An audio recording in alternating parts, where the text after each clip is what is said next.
California healthcare Yeah. premiums earlier today. The bill was often advertised by proponents as something that would lower healthcare premiums for everyone. But what we've seen is that some people, 25-year-old or 27-year-old purchasing health insurance, typical person in that situation, would actually see their health premium by a large amount in some cases. What would you say to those people who are going to see their premiums go up? Well, some people don't have health insurance, and they certainly will have their premiums go up because they don't have any health insurance now, so they don't have any premiums now. But for anyone that is a challenge, there are subsidies in the exchanges, and it's also about what you get for the money. In other words, people will be getting no lifetime or annual limits on their coverage, no discrimination because of a pre-existing medical condition. It has a whole array of quality that is in the legislation.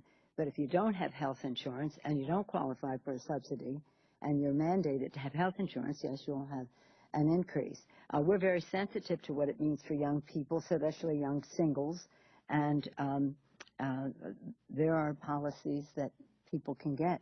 I don't remember saying that everybody in the country would have a lower premium because everybody in the country doesn't have health insurance, so how could it be lower?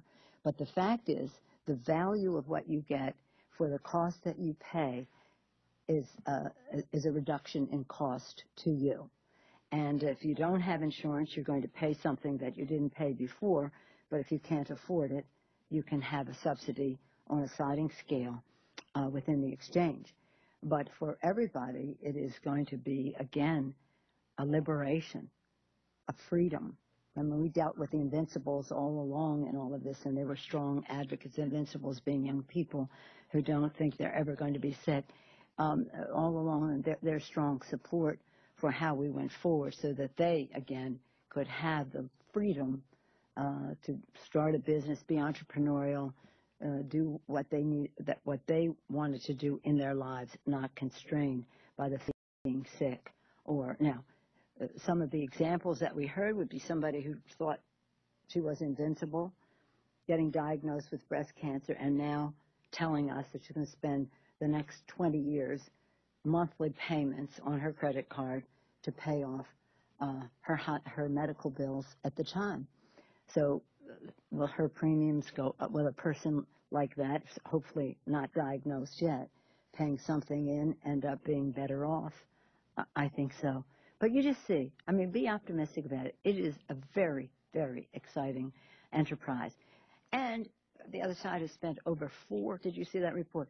$400 million mischaracterizing what is in the Affordable Care Bill, and still it's about where it was all along in terms of favorable, unfavorable.